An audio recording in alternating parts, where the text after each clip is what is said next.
Hello दोस्तों, मैं शुभ आपका बायोलॉजी बड़ी स्वागत करता हूं आपके प्यारे से यूट्यूब चैनल बायोलॉजी क्लासेस में। आज के इस छोटे से वीडियो में हम लोग ब्लड को समझेंगे कि ब्लड बेसिकली क्या है। जो ब्लड है ये क्या है कि स्पेशल कनेक्टिव टिश्यू होता है, स्पेशल टाइप का कनेक्टिव टिश्यू होता है। क्या होता है? स्पेशल टाइप का कनेक्टिव टिश्यू होता है। क्या? ब्लड जो होता है कि स्पेशल टाइप का कनेक्टिव टिश्यू होता है। और ये किस किस चीज़ों से मिलकर बना होता है? तो ये fluid matrix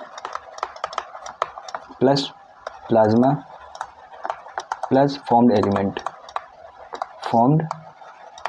elements equal to बन गया भैया अपना ब्लड। खून बना लिया भैया हम लोगों ने। ठीक है, जैसे क्या है, फ्लूइड मैट्रिक्स है, प्लाज्मा और फॉर्म्ड एलिमेंट, इन सबसे मिलकर क्या बनना है? ब्लड बनना है। ठीक है, तो इसमें जो ब्लड होता है, ब्लड में सबसे ज़्यादा क्या पाया जाता है? ब्लड में सबसे ज़्यादा अमाउंट जो होता है 55% जो होता है प्लाज्मा होता है। कितना होता है प्लाज्मा जो होता है 55% होता है। और ये जो चैप्टर पूरा कवर हो रहा है ये एनसीईआरटी में जो ब्लड दिया गया है, न्यू एनसीईआरटी में, उसके हिसाब से पूरा चैप्टर तैयार हो रहा है। बॉडी फ्लूइड एंड सर्कुलेशन जो चैप्टर है उसके हिसाब से पूरा चैप्टर तैयार हो रहा है। और ये न्यू एनसीईआरटी में 15 चैप्टर है। ओल्ड एनसीईआरटी में 18 चैप्टर था, लेकिन न्यू एनसीईआरटी में 15 चैप्टर है, बॉडी फ्लूइड एंड सर्कुलेशन। ठीक है, तो उसी के हिसाब से हम लोगों को इसमें पढ़ना है। और अब बात करते हैं आगे प्लाज्मा की। तो प्लाज्मा क्या है? प्लाज्मा बेसिकली क्या है कि ये जो है टोटल ब्लड का कितना परसेंट होता है? 55% ऑफ ब्लड। ठीक है, कितना हो गया? 55% ब्लड का हो गया। अब जो प्लाज्मा है 55%, अब इसमें से भी क्या है कि लगभग 90 से 92% क्या मिलेगा? वाटर मिलेगा। किसमें? प्लाज्मा में। और जबकि जो कितना 10 to 8% बचा ना, तो उसमें 6 to 8% क्या मिल रहा है? 6 to 8% हम लोगों को प्रोटीन मिल रही है। क्या मिल रही है? प्रोटीन मिल रही है। और वो प्रोटीन क्या होती है? वो प्लाज्मा प्रोटीन बोलते हैं उसको। और ये प्रोटीन क्या हम लोग की जो डिफेंस मैकेनिज्म है, ऑस्मोटिक बैलेंस है या ब्लड कोगुलेशन है, उसमें हेल्प करती है। तो कौन कौन सी प्रोटीन होती है? सबसे पहले है फिब्रिनोजिन प्रोटीन। कौन सी प्रोटीन? Fibrinogen protein. ये क्या करती है? ये ब्लड को जमाती है, ब्लड कोगुलेशन में हेल्पफुल कर देती है। कौन सी? Fibrinogen blood coagulation. ठीक है, तो इसके बाद बात करते हैं अदर प्रोटीन की। तो अदर कौन से है? Globulin protein. ये हम लोग का डिफेंस मैकेनिज्म संभालती है। मतलब फॉरेन पार्टिकल जो आता है या हम लोग जो इम्यूनिटी होती है उससे रिलेटेड होती है डिफेंस मैकेनिज्म। और जो तीसरी अपनी प्रोटीन बनती है कौन सी बचती है? एल्बुमिन प्रोटीन क्या करती है? ये हम लोग की बॉडी में ऑस्मोटिक बैलेंस को मेंटेन करके रखती है। ऑस्मोटिक बैलेंस को मेंटेन करके रखती है। बेसिकली ब्लड क्या है? ब्लड जो होता है ना पूरे शरीर में, एक तरीके से आर्टरी ऑफ वेन के द्वारा सभी टिश्यूज़ को, सेल्स को क्या है कि नरिशमेंट प्रोवाइड कराता है ब्लड। बेसिकली ये बात इंपॉर्टेंट है ब्लड के लिए।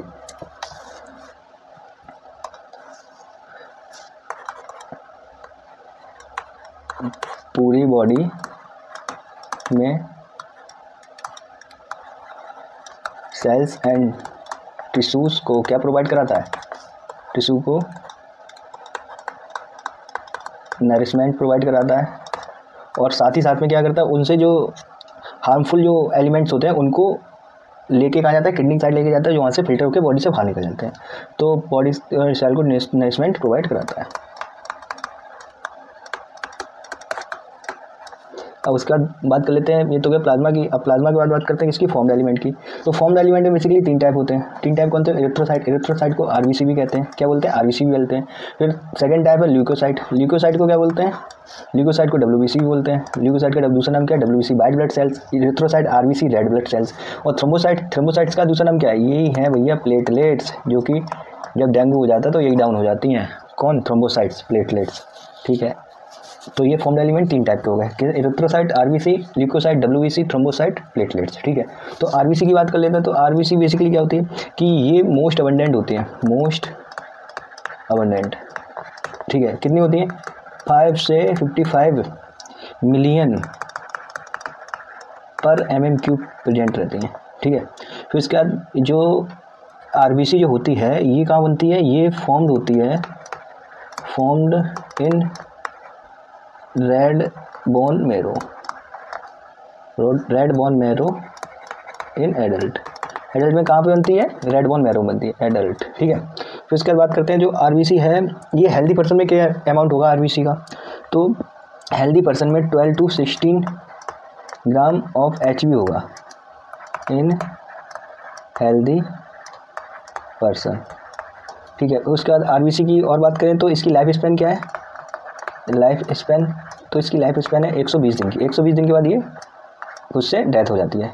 और ये कहाँ पे जाती है, डेथ होती है इसकी डेथ होती है कहाँ पे, स्प्लीन में। स्प्लीन को क्या बोलते हैं, ग्रेवयार्ड ऑफ आरबीसी बोलते हैं, मतलब आरबीसी की कब्र कहाँ है, कहाँ, स्प्लीन में।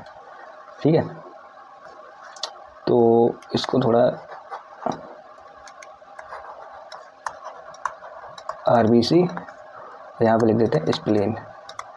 स्प्लीन बेसिकली क्या है, ग्रेवयार्ड ऑफ आरबीसी। अब बात करते हैं डब्ल्यूबीसी की।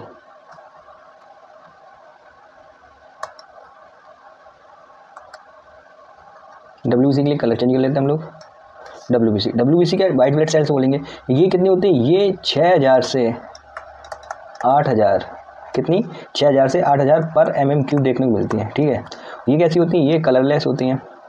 हाँ, आरबीसी के बारे में एक बात और जान लो, आरबीसी जो होती है, एरिथ्रोसाइट जो होती है, रेड कलर की होती है। क्यों होती हैं, क्योंकि इनमें हीमोग्लोबिन पिगमेंट पाया जाता है। हीमोग्लोबिन एक हीम नाम का पिगमेंट, और ग्लोबिन एक प्रोटीन होती है, जिस वजह से इनका कलर कैसा हो जाता है, रेड अपीयरेंस हो जाता है एरिथ्रोसाइट का। ठीक है, आरबीसी का रेड कलर हो जाता है।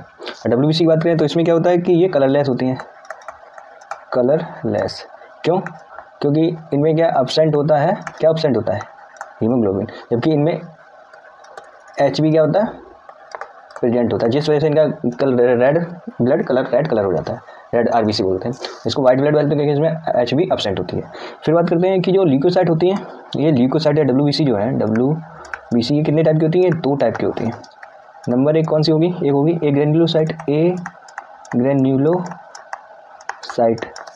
और दूसरी कौन सी होगी, ग्रेन्युलोसाइट, ग्रेन्युलोसाइट। एक ग्रेन्युलोसाइट में क्या है, मोनोसाइट और लिम्फोसाइट आ जाएंगे, और ग्रेन्युलोसाइट में क्या आ जाएंगे, ईओसिनोफिल, बेसोफिल्स और मोनोफिल।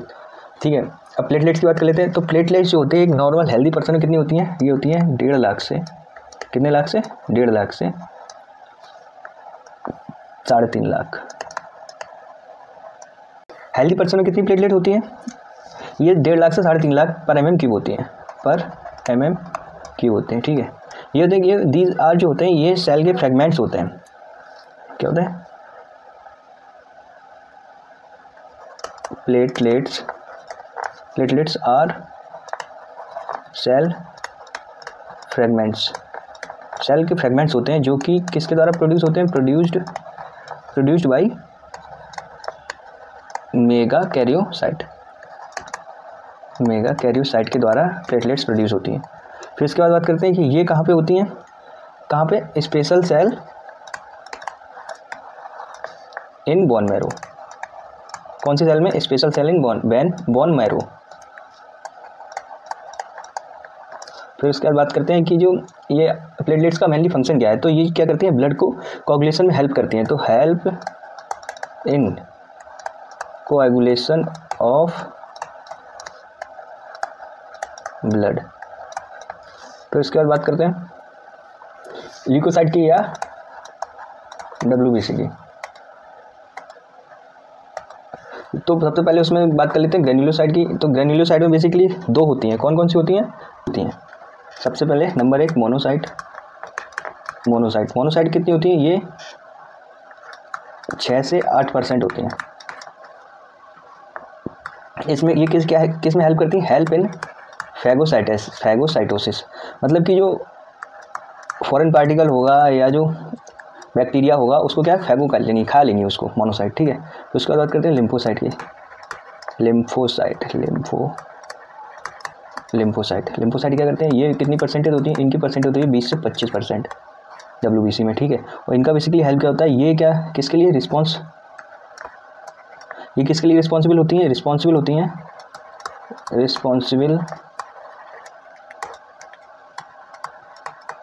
रिस्पॉन्सिबल फॉर अपन के इम्यून सिस्टम के लिए, responsible for immune response of body के इम्यून रिस्पॉन्स के लिए होते हैं ये, कौन सी, लिम्फोसाइट। और मोनोसाइट ये फैगोसाइटोसिस, जैसे फॉरेन पार्टिकल आ गया, कोई बैक्टीरिया, हार्मफुल बैक्टीरिया है, उसको क्या करेंगे, खा लेंगे। मोनोसाइट जो है फैगोसाइटोसिस में हेल्प रहती है। अब बात कर लेते हैं ग्रेन्युलोसाइट की। तो ग्रेन्युलोसाइट में बेसिकली 3 आती हैं, कौन कौन सी होती हैं, सबसे पहले न्यूट्रोफिल्स न्यूट्रोफिल्स की परसेंटेज कितनी होती है? ये 60 से 65% होती हैं। सबसे ज़्यादा कौन सी होती हैं? मोस्ट अबंडेंट है न्यूट्रोफिल्स WBC में, ठीक है। और इनकी क्या बोलती है? ये भी हेल्प करती है फैगोसाइटोसिस में, हेल्प इन फैगोसाइटोसिस। फिर उसके बाद बात करते हैं किसकी? न्यूट्रोफिल्स की बात करते हैं ईओसिनोफिल की। ईओसिनोफिल क्या करती हैं?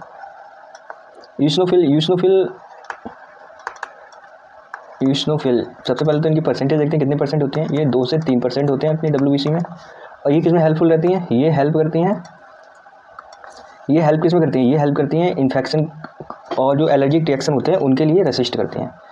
तो इन्फेक्शन से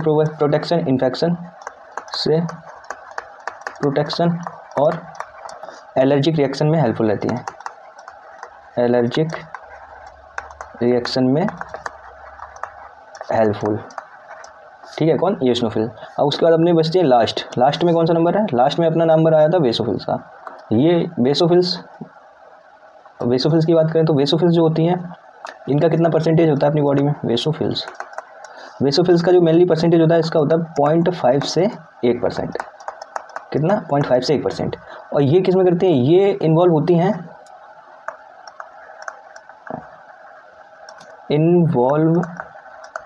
इन इन्फ्लेमेटरी रिएक्शन। इन्फ्लेमेशन जो हो जाती है हम लोग बॉडी में, उसमें जो हेल्पफुल करती हैं कौन? बेसोफिल, इन्फ्लेमेटरी रिएक्शन, ठीक है। और दूसरा काम क्या है इनका? ए क्या है? सिक्रीट करती हैं, सिक्रीशन। किसका सिक्रीशन करती हैं? हिस्टामिन का, हिस्टामाइन, सेरोटोनिन और हेपेरिन का, ठीक है। तो बेसोफिल्स अपने ग्रेन्युलर साइड में कौन हो गई? 3 हो गई, न्यूट्रोफिल, ईओसिनोफिल, बेसोफिल्स। ये ग्रेन्युलर साइड में मोनोसाइट, लिम्फोसाइट। अब इनका जो मतलब कि सबसे ज़्यादा मोस्ट अबंडेंट से डिक्रीजिंग लेवल की साइड इनका वो देख लेते हैं कि सबसे ज़्यादा कौन सी बेसोफिल्स, सबसे ज़्यादा कौन सी लिकोसाइट्स होती हैं ग्रेन्युलर साइड में और एक ग्रेन्युलर साइड में।